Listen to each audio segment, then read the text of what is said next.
Well, I mean, begin by just sort of saying how much I enjoyed the movie. It's just such we sort of left a real impression. It's sort of a dark, sort of elusive film that kind of I couldn't shake off after I saw it. But it's an incredibly flawed character that you play. I mean, she's very easy to root for, but obviously she makes mistakes. Nuances and kind of complexities, are they imperative when it comes to you choosing your next role? Because you seem to have a fantastic hit rate for picking parts that have so much kind of going on internally. Yeah, I mean, I was discussing characters that I find compelling to write and to play always, and you know, there's always that thing where we want to root for likable characters, but I think that generally people actually find themselves rooting for characters they connect with, and so when you see pain or flaw on screen, that's actually something that you can connect with on a longer, more deeper level than someone who's just satisfied. Yeah, as an actress in this industry, do you have to sift through a lot of characters that don't have that complexity, and they are sometimes are perhaps too likable, you know, in a way that's unrealistic, before coming across characters that do? What's the kind of hit rate like in that regard? I don't get sent very many just nice guys. It seems like I'm the go-to for troubled. No, not troubled, but I just no, I mean, but I'm also very attracted, because I don't even think it's troubled. I think we all have complex lives. No one's very kind of, it's what this year has also told us, is that, everyone's got stuff to deal with. And if we're all just two-dimensional and pretty straightforward, the world would be a very boring place, Yeah, and I'm definitely attracted to trying to showcase kind of different nuances to what people deal with, rather than the kind of the standard. I mean, I imagine it must be always nice to do research into characters and the kind of world that you're set to inhabit in a movie. But was that quite difficult here, given the kind of underground anonymity of the world that this sort of story takes place in? Yeah, I mean, so when I got a call about this, the kind of elevator pitch was, you were never really here, female in Belfast. And I was like, yeah, I'll do that. Yes. Because, that kind of character study is very interesting, and something that's quite internalized and quiet. But then further to that conversation, when I met Colum, the director, Colum Eastwood, he talked to me a lot about anesthetists, and about how it's like this kind of thing that is a recurring issue, or I don't know if it's character trait or what, where anesthetists do sometimes self-medicate, and then it goes, it's like a slippery slope. And it starts off as just a little bit, and they're like, well, they're very precise and professional and above board. But when you have access to kind of such clean medication, it's hard not to go, oh, well, I haven't slept in a while. And then they sometimes become addicts. And I thought that's something he knew about from his friends who went to medical school and things. So that was very interesting to me. And also, just the how grief is portrayed. And I love the idea of someone whose job sort of defines them, what the kind of personality type that you need to have a job that's so precise. And it was also something that was quite new to me, I hadn't done before as an actor. And I really wanted to show someone who's very controlled, but actually they're someone who's probably been quite controlled through their whole lives, but actually it's beneficial when dealing with anguish. And then it goes hand in hand with their profession. Yeah, it's interesting about people that's job defines them. Do you think that your job defines you, or not? I guess you've got quite a few different kind of jobs within the industry, though, haven't you? I suppose, with directing and writing. On a basic level, it came up recently. I grew up quite nomadically. The word always just makes me think of the film, but but I grew up moving around a lot, and I suppose when you do that, and I was quite independent as a child. So what comes with that is, redefining who you are and having to adapt and things like that. So, and I've come across other actors who maybe went to international schools and all that stuff, and they end up being actors as well. So I guess it makes sense. I find that this character kind of has secrets from the viewer, and I know this sounds like a bit of a wanky question. It's quite hard to phrase, but do you think the character has secrets from you, if that makes any sense? I mean, maybe a better way to word is it. Do you, as an actress, do you think you always know everything about your character, or is it okay not to sometimes? Though I did have some backstory enough, and but it is interesting because a lot of the times you are given backstory, and I've weighed up a lot whether how necessary it is. I don't always feel that it's necessary for the audience to know. I think it's necessary for the actor to have that foundation for their dermis to exist in. I mean, because everyone is currently at a point, we're a current presentation of our lives. So you have to have that awareness, and it's in you, but I don't think it has to be on the face of it, if you understand. Yeah. Do you think there's such thing as kind of over preparing for roles? Do you think there can sometimes, when it comes to playing a character, can there be almost too much research and too much backstory? Do you think sometimes you have to rely on our instincts a bit more? Yeah, 100%. But I mean, everyone has a different process. I think we've probably, covered this. And that's something I do find very interesting about actors. It's very personal.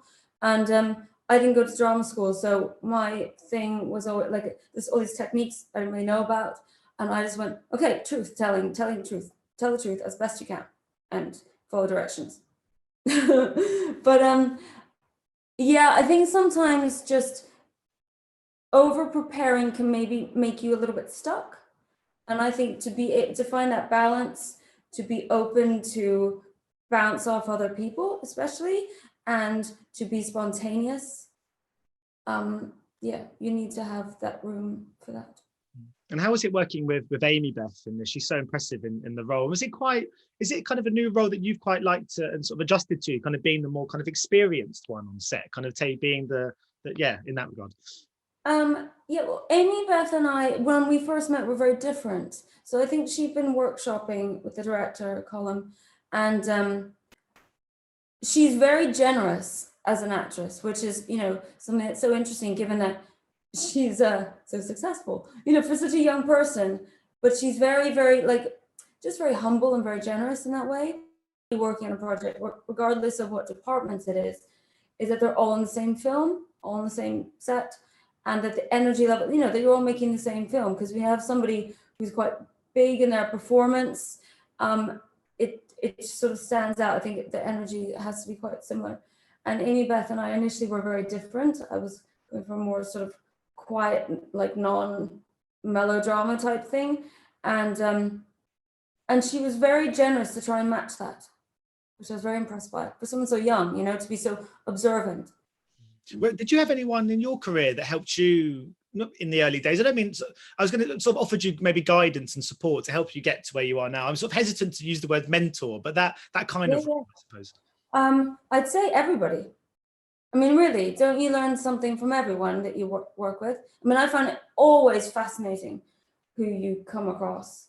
For me particularly, it was some directors rather than actors. My first was Jane Campion, of course. She was a big influence, and continues to just give advice, always has done. And then some just female directors, some of the experiences I had. I learned one of the first sort of lead role features I did that went to Cannes was The Other Side of Sleep, and that had a big impact on me. It was around that same time. So yeah, it was mainly directors along the way, a lot of women. When you were sort of shooting this, I was reading that production was halted. How was that, having a kind of break in the middle of production? Did that affect your mentality at all? Because I guess there's such thing as momentum that comes with acting, and when you're right in the middle of things. Did it? My IMDb trivia told me that, so maybe it didn't. Really? Oh no, you know what it probably was? We did like a week of pickups. Yeah, so I think, and that must have been just the beginning of lockdown. I think it was before the pandemic hit properly. But yeah, because what's really interesting about this project, again, what also attracted me to it is because it's the Northern Ireland Screen New Talent Fund, I think that's what it's called. And it's a very limited budget, small budget. And I have been awarded the Screen Ireland equivalent, and I was in pre-production on mine. So it was almost like I saw it, as well as being a very challenging role and something I was very attracted to. Just, you know, because I really think that you can, with a smaller budget and limitations, people can be very innovative. And I think it's exciting to see what new filmmakers can do. So, yeah. Yeah. Well, I'll take your word over IMDb trivia. Yeah. I was going to ask, I mean, I find sometimes your choices, well, the characters are so eclectic. I always find the films can sometimes be compared and they're quite visceral, kind of unsettling tonality. Is that something you're drawn to? And is that something that can be recognized on a page, or does that often come through during the shoot and in post? Maybe I just make it that way. No, I'm just kidding. Possibly, I don't know. Yeah, I mean, I've been saying that I want to do comedy again for ages, you know, but I think the same thing. I'm maybe interested in that kind of, you know, the darkness of comedy, or I just really like light and shade, we can say, you know, but I don't think there's any sort of certain rule. But yes, I suppose of late there's been that sort of grit underworld type thing, but yeah, but it's not like something I have as an exclusive rule that I do. Well, you sort of answered this next question already, but I was going to ask if about thinking about a return to doing sort of comedy, because obviously, like, Yes. some people just loved your work in Lead Balloon all those years ago. It was so, I think it was because like it was such a stubborn stop. At the time I was like, I am finished, I am exercising my demons and I'm an actor, you know, and I saw it very much as like one or the other. I mean, it's sort of appeared that way, and I think now there's more of a lovely blend crossover that's happened a lot in the past 10 years, and I'd love to do it. I mean, I've written a show with Dolly Wells, who's my dear pal, that's comedy, and you know, she as well is some amazing actress who kind of does that lovely crossover to comedy and drama, and so yeah, I'd love to do comedy again. Oh, I love Dolly. She's so great. Everything she does is great, Dolly. But obviously you have written and directed It Is In Us All. How did that go? Is that being shot now? Are you into post on that project? And how are you feeling about the project? And now that the directing bit's done, and yeah, did you feel good about it all? Yeah. Yeah. Yes. It was, I mean, it just felt momentous. Is that the right word? Yes. But just at the time, because it was this wild weathered time, it was very remote, the world shut down so completely, and just it was that adrenaline of, will we continue, and so many incredible people who were just so tunnel focused to getting on board this ride that I was at the helm of, and making something that I really feel down to my core. It is intrinsically me, and it's very rare that you get to do that in your life, you know.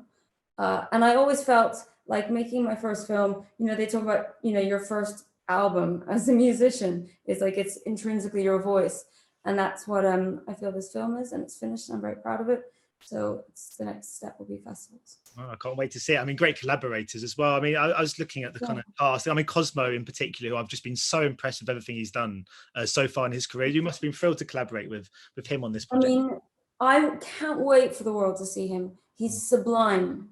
Like he's heartbreaking, and he's so different to what, you know, because there was that constant thing at the time, because I think Calm with Horses was doing the rounds then, and people like, oh, Cosmo, Irish film, but it's just the opposite of Calm with Horses. And yeah, he's poetry, he's beautiful. Yeah, he's a fantastic actor. I was going to ask if you've acted since, or worked on anything since directing, and if it's changed the way you approach your craft at all. Yeah, I mean, I'm doing a thing at the moment that I can't say what it is, I don't think, but I don't know. I mean, because I'd always written and I'd always felt very much like a filmmaker, and I was always deeply curious about what was going on around me beyond, you know, my job. I'm just fascinated by the world it is, and I've always felt very strongly that filmmaking and television now is much more like cinema, is collaboration. I mean, really, like if people just think about what they're doing, you just butt heads all the time. And so I find it quite easy to slot back into focusing on what I have to do. And I'll always be curious, but and I love watching what other people are doing, and I think that only makes you a better actor if you're aware of the skills that other people and the work that they're putting into making the overall project better. If you can understand that and respect it, then it can only make your work bigger and better. Well, I think curiosity is a very important thing to have in this profession. So, well, thank you so much for your time today, Antonia. I think that's sort of everything for today. But it's been, I think all your choices and all your films, they always are so striking. I find they always seem to be so well thought out. So I think I always look forward to seeing what you do next. I can't wait to see the film and to see Cosmo's performance as well. So. Oh, I can't wait for you to see it. And my next one is going to be the most slapstick comedy. Just wait to see. Nice. Brilliant. Well, thank you so much. I hope you have a nice rest of the day, nice weekend, and hopefully we'll catch up again soon one day, I'm sure. Cool. Ladies and gentlemen, you're watching Hey You Guys. Hey You Guys, huh? Hey, you guys. Is that from the Goonies? It is indeed, yeah. Nice. Hey,